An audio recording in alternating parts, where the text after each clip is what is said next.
Now. All right, welcome everyone. Thank you so much for joining us today. And this is the School of Regulation and Global Governance Thursday seminar series. So very happy to have Fernando on board with our series today. My name is Gio. I am a PhD student here at the School of Regulation and Global Governance. And I had the pleasure to meet Fernando when I was in Europe during a conference. But before I introduce him a bit more and then leave the stage to Fernando to tell us a bit about his amazing book. I, of course, want to acknowledge and pay my respect to the Ngunnawal and Ngambri people, who are the people of the land where I work and live here in Australia, more precisely in Canberra. And I also, want to acknowledge the resistance of First Nation people all around the world. I'm sure Fernando will also in his presentation touch upon this.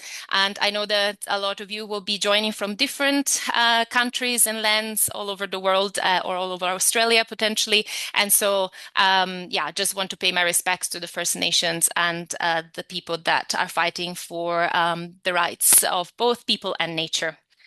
So as I said, I met Fernando last year in a conference, and I was blown away by, his dedication to really make an impact, not just, with the science that he does, but really to bring things also outside the lab.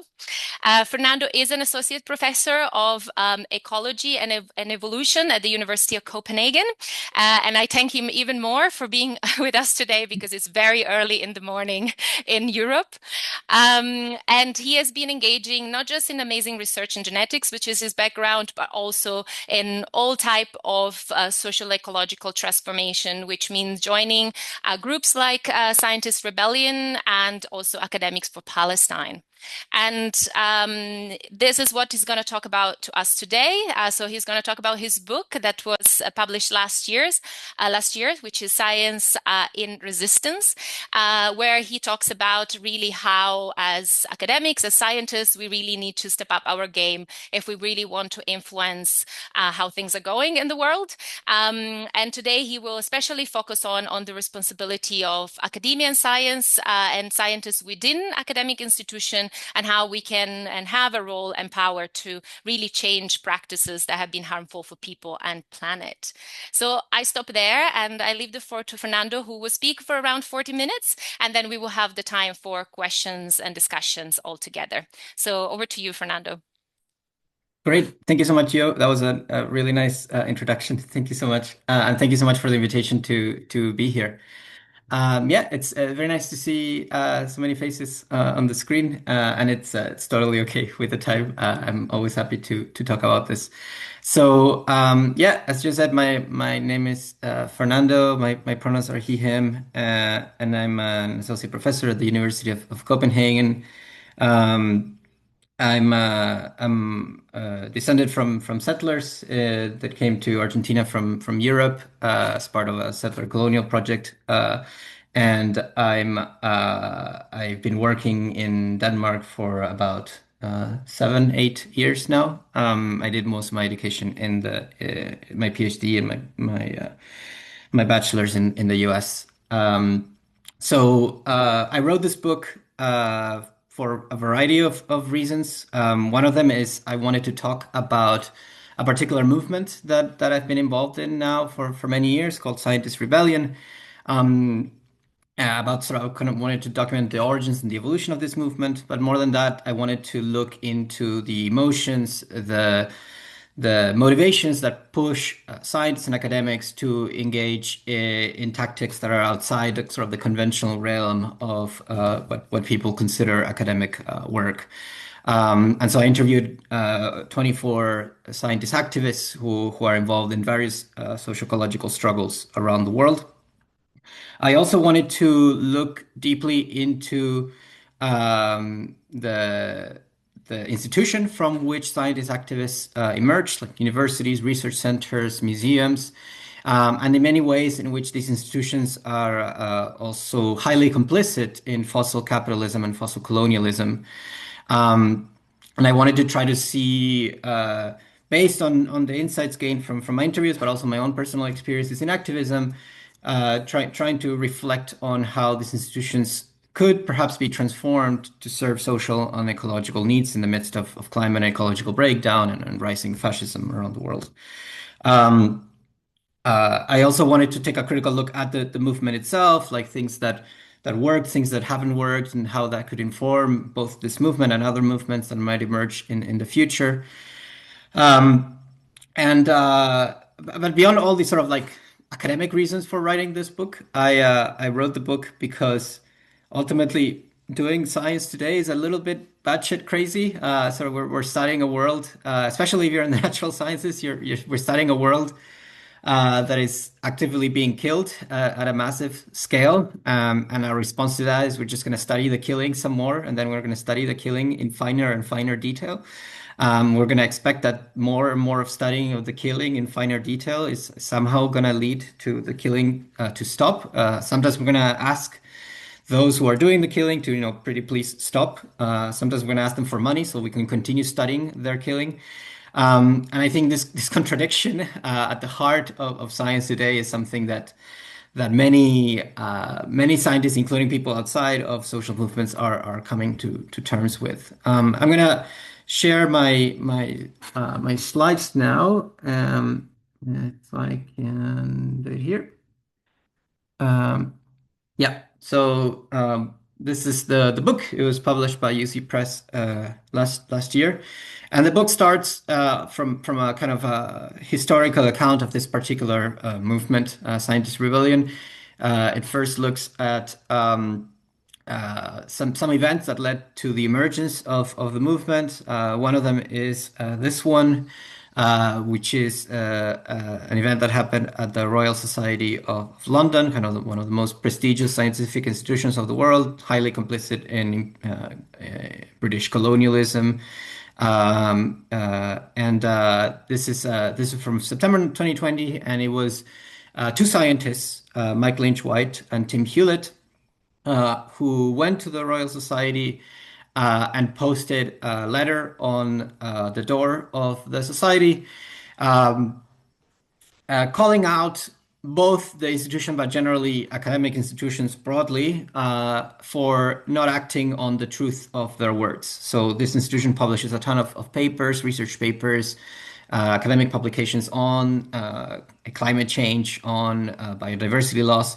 Uh, but that's pretty, and organizes a lot of conferences around this, but that's pretty much what it does. And it's kind of like many other scientific institutions.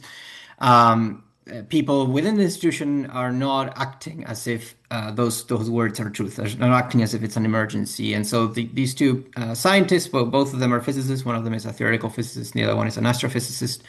Wanted to call out the institution for not living up to its words.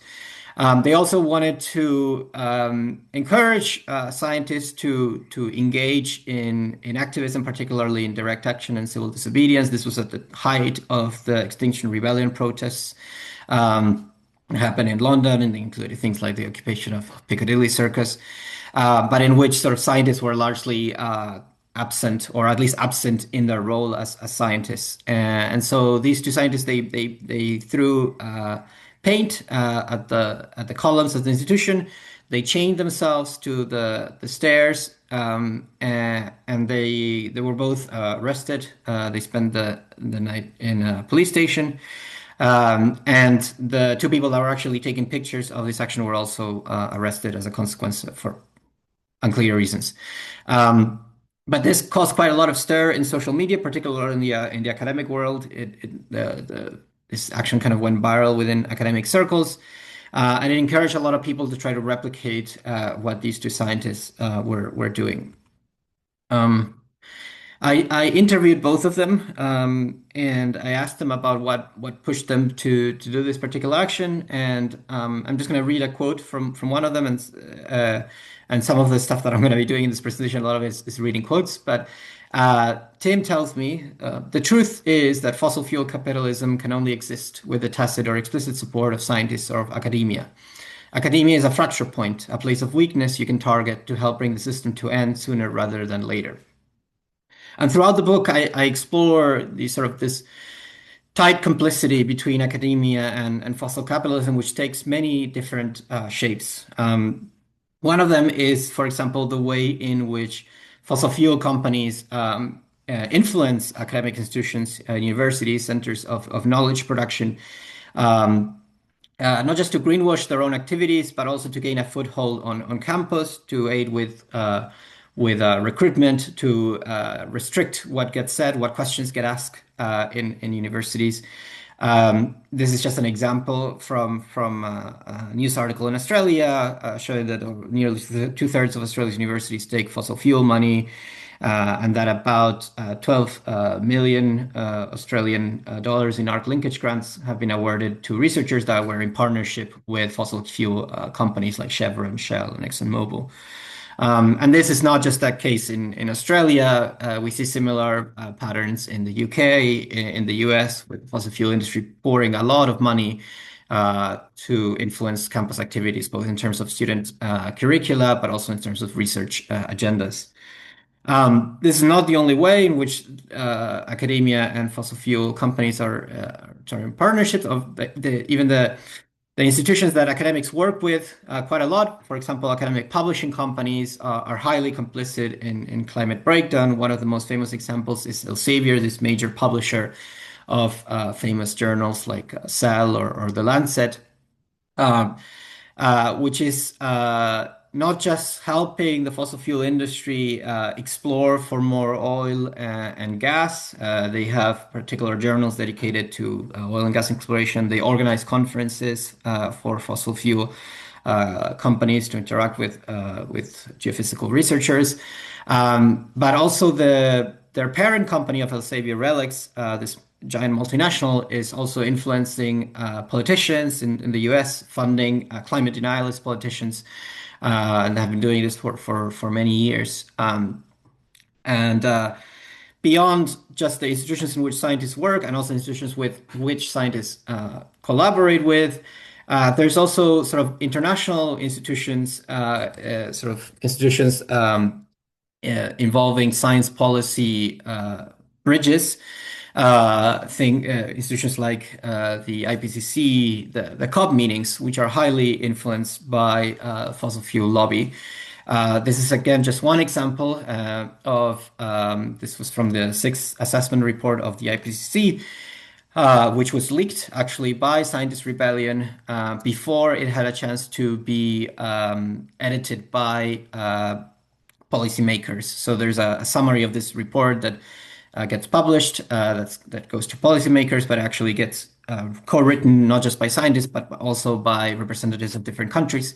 And at the time that this was about to be published back in 2022, scientists leaked the unedited version of this report. And then when you compare the unedited version to the final version, one could see that a lot of things had been erased, including, for example, the responsibility of the emissions of the ultra-rich, the urgent need to phase out coal emissions from yachts, from private jets, and also a lot of things were added to the report, including things like carbon capture and storage as sort of, these techno-solutionist ideas to remove carbon from the atmosphere, which is one of the favorite narratives of the fossil fuel industry to actually redirect attention away from the fact that they need to be decarbonizing or ceasing to exist at all, right? Um, um, yeah. So I think one thing we need to keep in mind, and this is going to be sort of a theme throughout the talk, is that we often see science and scientists as repressed, and that's very true, especially under current conditions. In many countries across the world, particular scientists and particular scholars are working under high conditions of repression. And we see this, for example, with the Trump administration's push to erase a lot of climate science, a lot of ecological science, but also crackdowns on academic freedom in Europe, particularly around things like the genocide in Palestine, in Congo. But science is not just repressed, it's also often complicit in many of the the the the processes that have led us to this point, to sort of ecocide at a massive scale. Um, and we see this through all of the technologies that enable ecocide and genocide to happen today. Um, you can't get these massive technologies of apartheid, of surveillance, of technological oppression without the complicity and the cooperation of massive amounts of scientists and academic work, a lot of work that has come from the ivory tower. And I think the latest push by big tech on AI, particularly generative AI, is a prime example of complicity, of scientific thought and scientific knowledge in massive systems of oppression. This ChatGPT is being pushed, or similar prompting systems like Copilot, ChatGPT, Claude are being pushed in academic institutions, and they're the product of a lot of scientific work. But behind this very friendly prompt, there's of course the massive rise in energy and emissions that come from data centers that support the whole infrastructure. There's the human slavery, including the child slavery that enables the system to happen, including cobalt mining, lithium mining in places like Congo, like Chile, like Bolivia. There's, of course, the slave labor that happens after the mining sourcing. It happens at the level of sort of the content moderation of systems of generative AI. There's, of course, the amazing amounts of de-skilling that happens when people use these tools, the cognitive debt that is accruing as people rely more and more on sort of these massive plagiarism methods. And there's the use of these methods also for surveillance, for apartheid, for choosing who gets to die, who gets to live in places like occupied Palestine. Um, this is a quote that I mentioned in the book that we need to be aware of as we talk about scientists and the scientific endeavor, that ecocide is a highly technical process. Not a single one of the industries responsible for destroying our home has developed without the integral participation of academically trained experts. Not a single oil well, not a single gold mine, not a single fracking site. Scientists are shaped by the same mercenary pressures as all higher value laborers in a capitalist economy. This is from eco-anarchist writer Peter Gelderlos. And one could add now, not a single data center, not a single cobalt mine. But I tried to sort of in the book to try to walk the line between science as complicit and science as repressed, particularly focusing on actions in which scientists are taking a step outside of the ivory tower and what they meet when they come outside. Initially, particularly in the first few years of the movement, a lot of what Scientist Rebellion, this movement of scientists that emerged as a consequence of that first action at the Royal Society of London, what they were doing was largely disrupting academic and scientific institutions, calling out this complicity in climate breakdown, ecological breakdown, and systems of oppression. Um, there were very iconic actions that happened.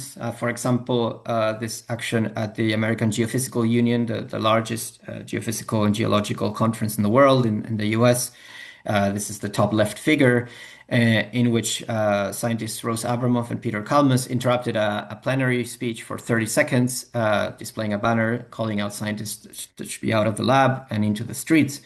This was well received by the audience, but for this, the organizers of the conference removed them from the conference. They took away their badges. They deleted them from the conference program. And a week later, Rose Abramoff was actually fired from her job for displaying this banner.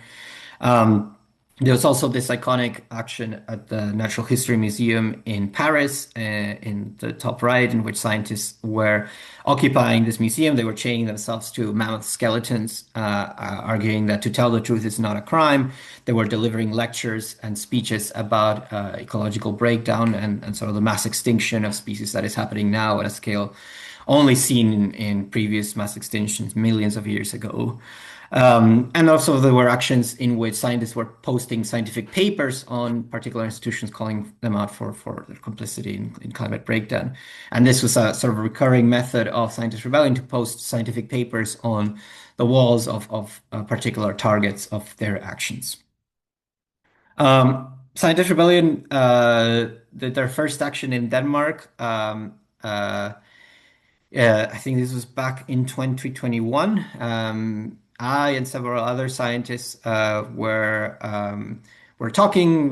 We had just received the news that a climate law that had been passed in Denmark, which was a quite historic climate law that sort of bound the government to reduce its domestic emissions. It wasn't accounting for its international or its transport emissions, but it was something that the government could be held accountable for. This was a very landmark law, and we had just heard the news that the way that the government was planning to implement this law was, which bound them to reduce their emissions over a 10-year term, was by basically not doing anything for the first 8 or 9 years of this term and then doing a lot at the end. And also that a lot of what they were going to do was not actually reducing emissions, but investing in a lot of these carbon capture and storage technologies. So a way of sort of deflecting a work away from decarbonization. And all of us were quite angry at the government for this. So we decided to do a teach-in in front of the climate ministry in Copenhagen.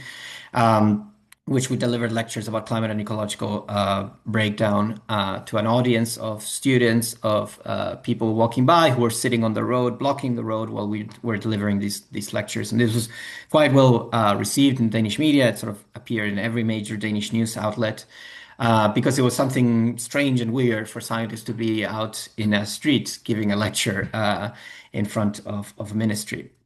Um, we repeated this action a few months later. We were blocking the road in front of the same ministry while holding scientific papers, while reading the IPCC report, the sixth assessment report that had just come out. At the time that we were doing this, it was a much rainier day than the first one, so we were all a lot wetter and colder.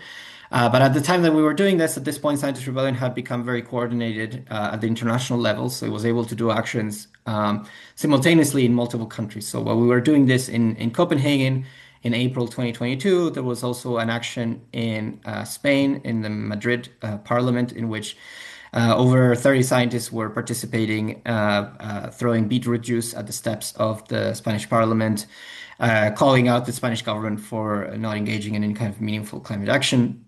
A lot of these people are still going through the legal process of this, and this is the cover of the book. In the US, Rose Abramoff, that person that lost her job as a consequence of her banner protest, she was chaining herself to the White House fence, demanding the Biden government declare a climate emergency.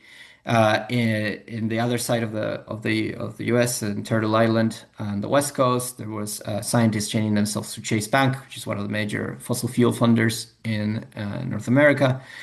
In Germany, there was a blockade of a bridge leading to the German Parliament. In the UK, there were scientists blocking the headquarters of Shell and throwing black ink.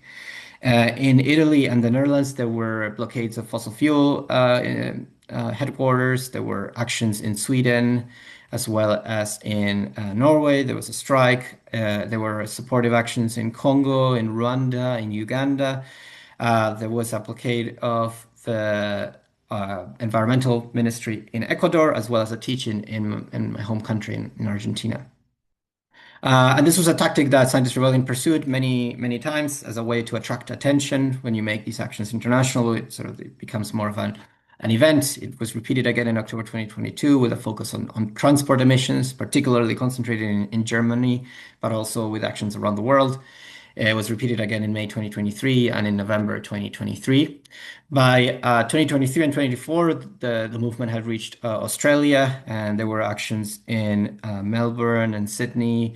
There's a major highway blockade near Melbourne that attracted a lot of news. And there were also actions around private jet airports calling out the attention of the ultra-rich.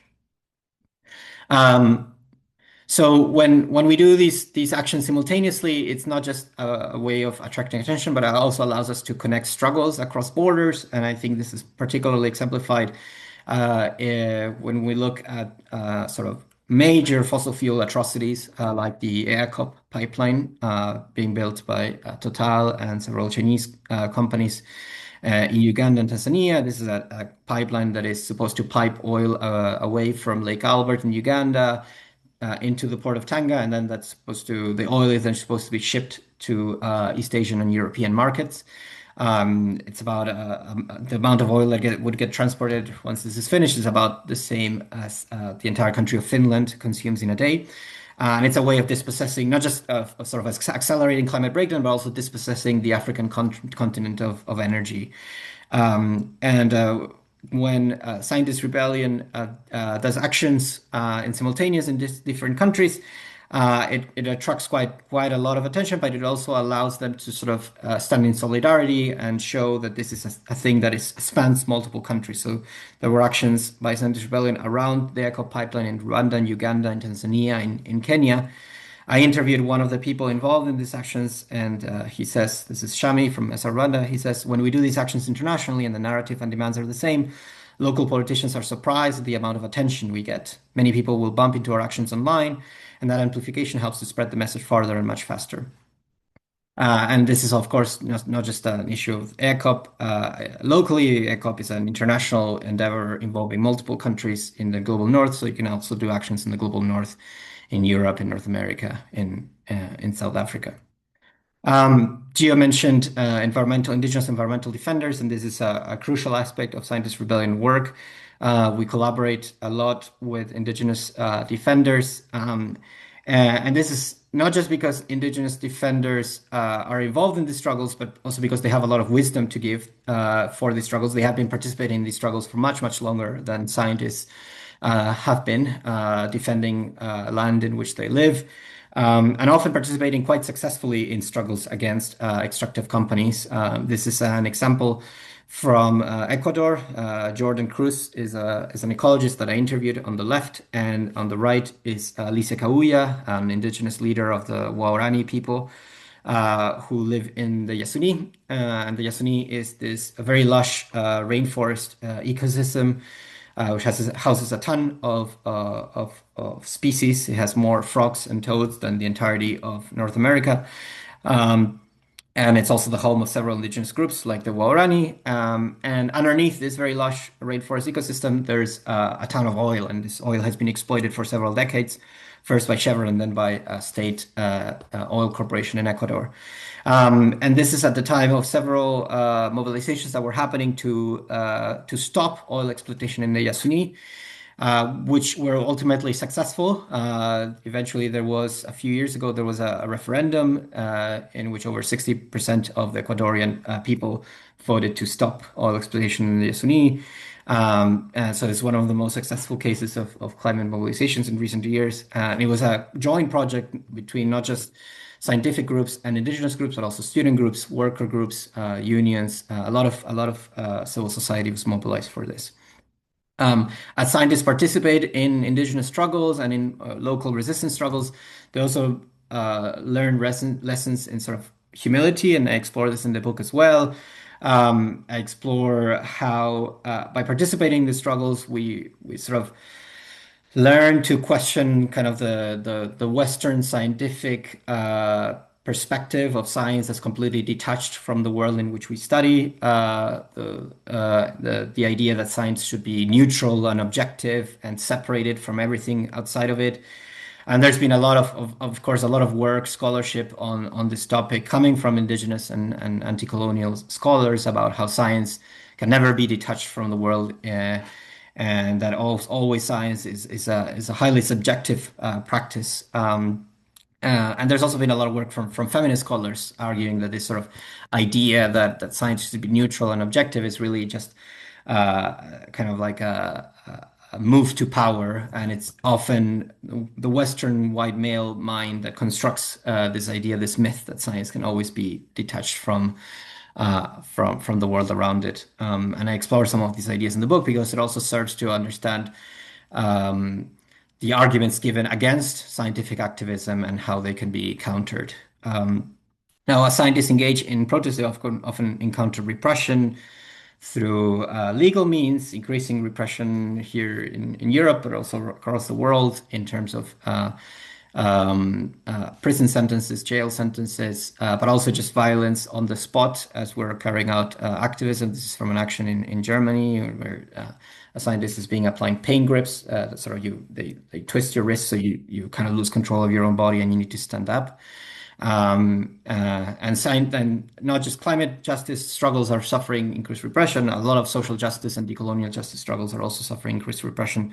There was just an action here in Denmark calling out Maersk for their weapons transport to occupy Palestine, and I just saw the video of basically police hitting activists with batons, leaving a lot of them sort of injured and bloody. So like this is becoming more and more common as sort of as governments around the world as it becomes more evident that governments around the world are unable or unwilling to address these injustices, and sort of civil society is gaining more ways to organize. And I talk about repression, but of course, in Occupy Palestine, even practicing science, normal science, even practicing academic scholarship is an act of resistance. Every university in Gaza has been blown away into pieces through controlled demolition or bombing, and so even practicing higher education, teaching in a classroom in Gaza is an act of resistance, and we need to keep this in mind whenever we engage in activism as scientists or academics.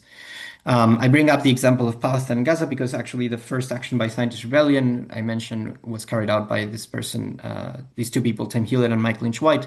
Mike Lynch White, the person on the right, was also involved in Palestine action. He went through one of the longest prison sentences for activists in recent years in the UK, spending, I think he was sentenced to over 2 years in jail. He spent over a year in jail in the UK for an action in which they were peacefully dismantling a weapons parts company in Runcorn in the UK as part of Palestine action. And I interviewed not just Tim Hewlett, who I read the quote at the beginning, but also Mike Lynch White is one of the 24 people that I interviewed in the book. And he's quite critical of the Scientist Rebellion movement. He praises the movement, but he's also quite critical in the sense that he argues that Scientist Rebellion has not focused enough on academic and scientific institutions, which was kind of the initial focus of the movement, but eventually it became more about scientists kind of engaging in actions, looking at other institutions like fossil fuel corporations, governments. But he argues that we should be focusing a lot more on universities, on research institutions, and their fossil complicity. But of course, it's much harder to focus on one's own institution because it's also in a capitalist system, it's one's source of salary. And so it's much harder to question the institution in which we work in which, it might be the institution that gives us the money that allows us to support ourselves and our families. And so I try to explore this idea of how we can confront the deep contradictions at the heart of academia today, particularly towards the end of my book. Because academia today, in many ways, functions as an extractive system as well. There's logics of overproduction, this idea that you need to publish.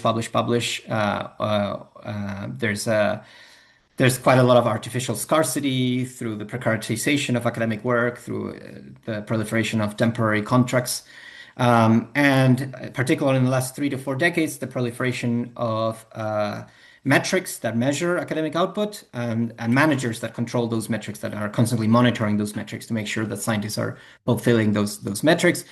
All of this essentially serving logics of capital accumulation and economic growth.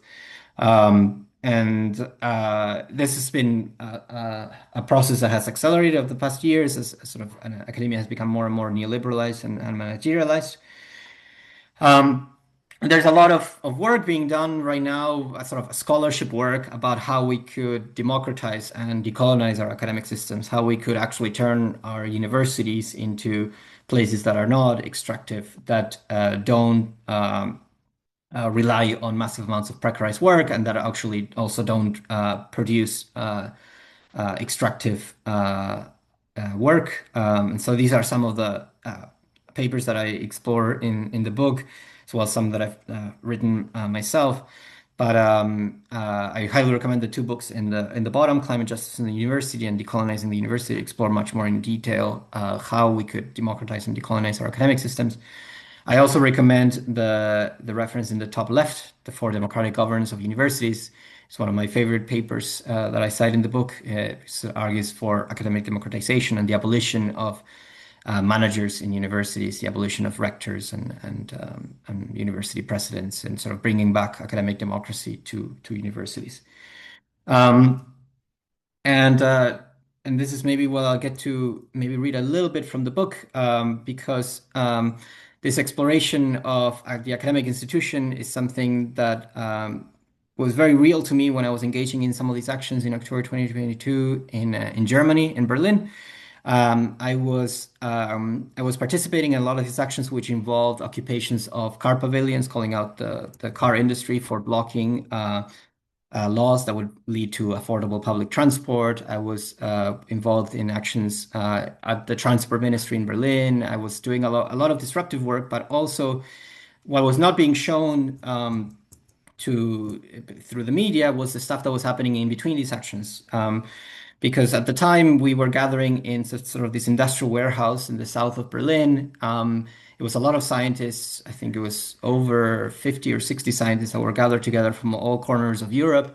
There were biologists, ecologists, physicists, chemists. And we were sort of planning what we would do. We were concocting the wheat paste that we would use to sort of paste scientific papers on buildings, doing stencils like activist groups usually do. But we were also doing a lot of education. We were educating ourselves. We were hosting talks by other activist groups from the Global South, like Debt for Climate.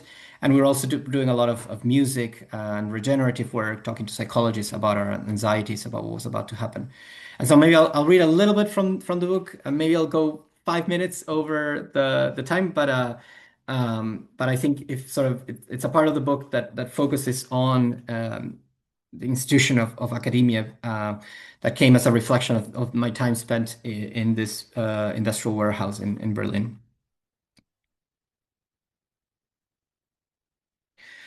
In early October 2022, I took a train from Copenhagen to Berlin. I was traveling together with fellow scientists I knew from Sweden, Norway, and Denmark. We were all attending a training session organized by the German chapter of Scientist Rebellion. Academics from all over Europe had been invited to attend. We had already dipped our toes into civil disobedience in our respective countries, but these actions were planned to be much bigger than any of us had experienced before. We needed training in large-scale nonviolent disruption, and so our first few days would be spent preparing ourselves for what was to come. We arrived at a reclaimed industrial warehouse in the suburbs of the city, not really knowing what to expect. It was a cloudy fall day, and the brutalist architecture around us did not inspire much comfort. Once we went inside, the mood changed. We were greeted by scientist activists from Spain, the Netherlands, Portugal, Italy, and France who were, like us, taking their first steps into climate activism. We were all equally apprehensive, but all happy to see fellow faces of resistance from different parts of the continent. During the training session, we learned skills about action planning and execution. It was facilitated by a charismatic Italian theoretical physicist, Daniele Artico, who had been through several actions with SR Germany.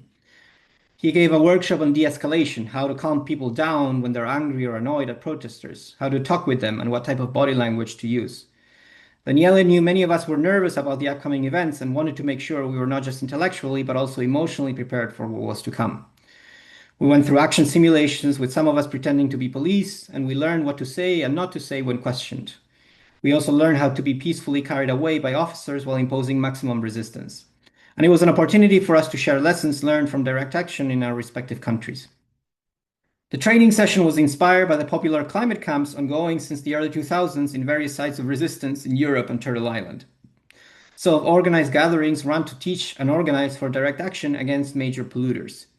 These operate on anarchist principles. There are no leaders and everyone contributes with whatever expertise or support they can provide. Like the climate camps, our Berlin training included a lot more than just action prep. There were seminars with members of other civil disobedience groups, like Debt for Climate, as well as activists from the Global South. We also engaged in communal activities, making new friends along the way. We helped each other cooking food, making banners, concocting the sticky flour mix we would later use for paper pasting. In between training sessions, we received guidance from psychologists, activists, who helped us share how we felt about climate breakdown with the rest of the group. Some scientists had brought musical instruments and played beautiful ballads during the breaks in between activities. It was a mixture of activism, science, art, community, all combined into a wonderful potpourri. And as at any other scientist gathering, many of us inevitably turn to talking about our research. What do you do back home when you're not getting arrested? I couldn't help but think this is also what we ought to be doing in our respective countries, inside our classrooms, our offices, and our labs. Here was a group of highly motivated specialists from different fields coming together to share knowledge and know-how that could be put into practice for a truly transformative cause. In here, no voices were being silenced and everyone was supporting each other. Everyone was a teacher and a student. This was more excellent, impactful, and interdisciplinary than anything I had ever experienced in any faculty committee or departmental seminar. It made me come to terms with the deep contradiction at the heart of academia today.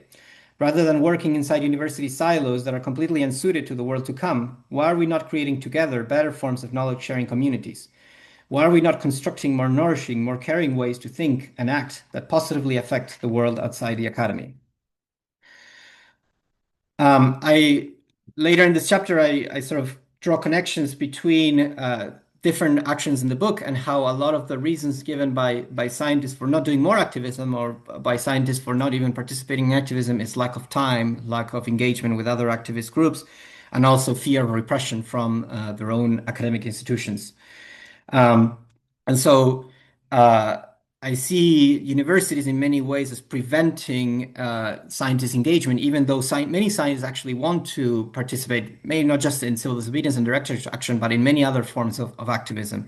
And they feel constrained by the academic institution. And so I try to look into how those forms of repression could be deactivated. A possible way forward is to understand what exactly could be different in our academic institutions if they were to actually live up to the challenge of the climate emergency. In a recent article, Callum McGeown and John Barry set out to tackle this issue. Both of them are activists and political scholars, so their perspective comes as much from academic thinking as from on-the-ground praxis. They argue that academic institutions today are effectively agents of unsustainability. In the way they're structured, they act to frustrate or delay climate action. Rather than catalyzing a transformation of our societies, they instead support the hegemony of fossil capital. We saw this play out many times throughout this book. When Dr. Hakala was trying to open up a conversation between activists and academics in her own university, the dean stepped in to shut her down. When Dr. Grimalda tried to exemplify how a long-distance research project could be carried out without ever stepping on a plane, he was fired. When we in SR Dermer confronting the director of the Danish Technical University during a mock pipeline project, he admitted that he was not willing to end the university's partnerships with fossil capital. It was simply too good a deal for him. McGowan and Barry argue that despite their current roles as supporters of the status quo, academic institutions, and in particular universities, have the potential to be transformative, to spur change. They argue that this potential can be unleashed if they themselves undergo a transformation so as to explicitly and systematically reorient academic practices around social and ecological protection and priorities. For this to happen, universities must be democratic. Their operations should be based on a collaborative dialogue and decision-making process involving everyone who makes them run. What are the specific structures that need to be transformed? As Dr. Hakala standoff with our dean or DTU's partnership with Total exemplified, the university today is subject to extreme power imbalances that serve capital over people. University presidents, rectors, heads of research centers stand above everyone else. Decision-making is concentrated in a few people, professional managers with oversized salaries who often have few incentives to do much more than maintain the status quo and cater to the desires of rich donors and politicians in office. Scholars Blanca Misset and James Martel call this a parasitical group that was developed over time to exercise control over faculty, staff, and students. This overclass exists to serve corporate interests rather than the people who study, teach, and research inside the university's walls. They also proliferate middle management positions and responsibilities, effectively converting tasks that were once collectively decided by faculty and staff into tasks that are dictated and passed down from whoever's at the top to whoever's at the bottom. Misset and Martel argue that the work of democratizing universities must involve the abolition of these managerial positions and logics. They also make another important point. The way the managerial overclass holds onto power is by dividing the ones below them, those with tenure from those without, those in relatively safe positions from those constantly worried about their employment prospects. Not just precarious postdocs, researchers, and lecturers, but also cleaning, cooking, and gardening staff. This they recognize as a tactic of divide and conquer, common in many other sectors of society, like the health sector, the food sector, the social care sector. Just like McEwan and Barry, Mises and Martel stressed that the democratization of the university and the abolition of managerial positions can only come by militant and collective action. And so they use examples like Scientist Rebellion, but many others, scientist activist groups to make this general point. Um, I'm gonna. There's another example of sort of Palestine encampments. It's another way in which sort of democracy in the university was instantiated as prefigurative instance of horizontal decision-making processes. But I think in the interest of time, I'm just going to skip this. But I guess my general argument is that there's a lot of activist work to be done within universities, and a lot of that is work that would benefit us all. It would make universities more democratic, less precarious, better places to work in, and that we can reorient academic practices towards sufficiency and slow science, to securing means of subsistence for all academic workers, for bringing an end to managerial logics, and actually practicing economic democracy in universities so that they serve social and ecological needs. There's a great example of this from the Ecoversities Alliance, which I encourage you to check out. These are universities or institutions, academic institutions run otherwise, that serve anti-colonial movements across the world. And these are the last reflections from the book, and also from the last few months, that I want to mention. One is that, as I mentioned before, academia is a terrain of struggle, and we need to be pushing for academic democratization, decolonization, and deprecarization. We need to connect better our labor demands, including our academic labor demands, like, better working contracts, more stable positions, with our environmental demands, doing a lot more work with unions. We need to realize that often our scientific narratives are often not relative, not legible or relatable. And this is something that Scientist Rebellion has been working a lot on, like the idea that saying words like parts per million in the atmosphere or planetary boundaries, they're useful scientific concepts. They're not very good for mobilizing, and we need to make our narratives a lot more legible, centering them on living costs, on public transport, on freeing the wealth from above. Importance of generative action to create things even as we disrupt things, like, for example, creating agroecological farms when we're disrupting a building that serves big ag. The importance of being weird, borrowing from the situations internationals, the importance of détournements. I mean, the fact that Scientist Rebellion attracted so much attention, it was because scientists were doing something weird, something that they don't usually do. And there's a lot of other things we could be doing that are weird and could attract attention and could sort of snap people out of the capitalist, realist, everyday grind that we're all in, and start new conversations. Don't neglect politics as they are today. There's a lot of very progressive political work being done by people like the Green Party in the UK, the Democratic Socialists in America, that are very good at connecting environmental and labor demands and sort of bringing these ideas down to earth for everybody to be on board. New structures can help radicalize old ones. I mean, Scientist Rebellion spurred the creation of many other organizations that were not as radical as Scientist Rebellion, but were actually very helpful at pushing for change in different countries. AI is a critical conjunction. The precarization of academic work is accelerated by the fact that this thing is mechanizing mental processes. It's proletarizing knowledge workers. It's one of the latest capital takeovers, and it's something that I think we could be using a lot more for our campaigns.